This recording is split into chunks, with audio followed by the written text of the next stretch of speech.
हाँ जी दोस्तों, तो आज हम पढ़ेंगे यूनिट 1.4 को, जो नाउन का एक हिस्सा है। A closer look at noun endings. अब एक ख़ास नज़र हम देखते हैं नाउन की आखिर पर। जो आखिरी वर्ड्स होते हैं हम उसको कहते हैं common noun suffixes. The main part of the word is called root. जो अहम हिस्सा होता है किसी भी लफ्ज़ का उसको हम कहते हैं root. Suffixes are added to the end of the root. और सफिक्सेस जो होते हैं वो रूट वर्ड के आखिर में ऐड किए जाते हैं, मिलाए जाते हैं। A suffix consist of one or more letters.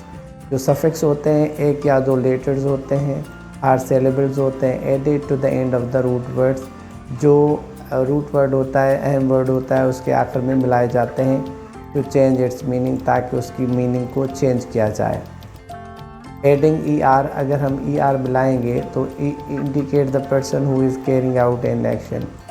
हाँ, तो वो उसको इसकी चीज़ की वजाहत करता है कि कोई बंदा जो है वो काम कर रहा है। फॉर एग्ज़ाम्पल है a person who swims is a swimmer. जो बंदा तैरता है उसे हम तैरने वाला या तैराका कहते हैं या स्विमर कहते हैं। अब यहाँ पे नोट करने वाली कौन सी बात है, because of spelling rules. Spelling के कानून के हिसाब से यहाँ पे जो एम है वो डबल किया गया है। अब हमने क्या किया है, सफिक्स कैसे बनाया, ये स्वयं है। अब स्वयं के बाद में अगर हम ई आर ऐड करेंगे तो वो हो जाएगा स्वयं।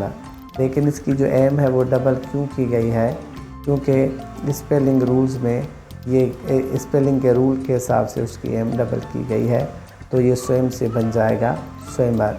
तो यहाँ पे एम ई आर लगाई गई है और ये सफिक्सेस लगाया गया है।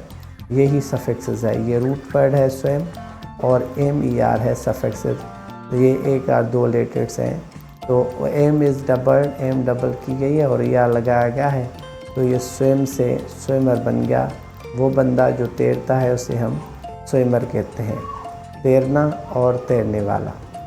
उसके बाद है दूसरा है, कहता है कि अगर हम ऐड करेंगे ए एन सी ई तो ये इंडिकेट द फैक्ट और state of carrying out an action. अगर हम ए एन सी इस्तेमाल करेंगे किसी वर्ड के साथ तो वो शो करेगा किसी फैक्ट को या किसी स्टेट को जो एक्शन कर रहा है।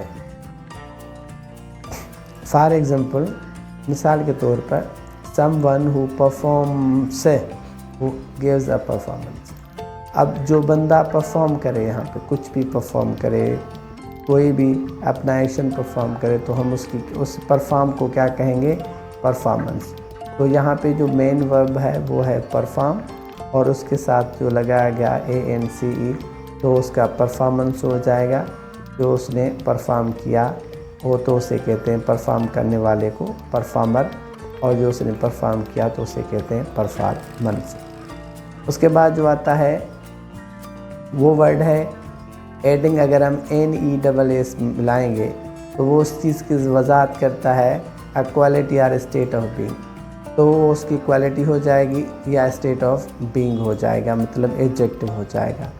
For example, the state of being happy is happiness. अब हैप्पीनेस क्या है, हैप्पी क्या है, एडजेक्टिव है, और हैप्पीनेस क्या है, खुशी है। खुशी क्या है, गम क्या है, ये एडजेक्टिव्स हैं। The state of being happy, खुश होने को कहते हैं खुशी।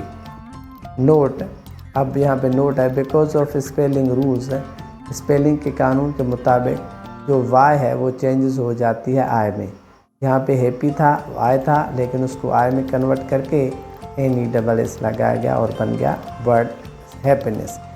अब आते हैं अगर हम ऐड करेंगे I T Y. Adding I T Y indicates an action or a state of affair that is abstract। अगर आई टी वाई हम ऐड करेंगे तो ये सब जब वो उस चीज़ की वजाहत करता है कि जो एक्शन है या जो स्टेट है वो एब्स्ट्रैक्ट है, मतलब वो एब्स्ट्रैक्ट नाउन वाली। जिस तरह से for example, something is possible is a possibility. अगर जो कुछ मुमकिन हो सके तो वो पॉसिबिलिटी है, वो इम्कान है। सूजन प्लस बेन लव्स, ये क्या है, पॉसिबिलिटी है, उनमें प्यार हो सकता है, ये एक पॉसिबिलिटी है। Note, because of spelling rules I is dropped. जो ई है पॉसिबल में ई है वो ख़त्म की जाती है और उसमें ITY मिलाया जाता है तो हो जाता है वो possibility. Recognizing these suffixes can help you to identify nouns।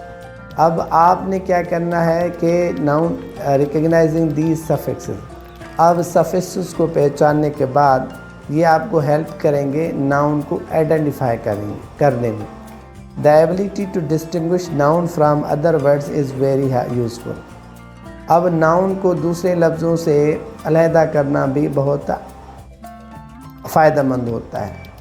तो इसके साथ हमारा ये यूनिट ख़त्म हो गया। अब आते हैं यूनिट 1.5 में, जो है biological nature, masculine, feminine and neuter nouns.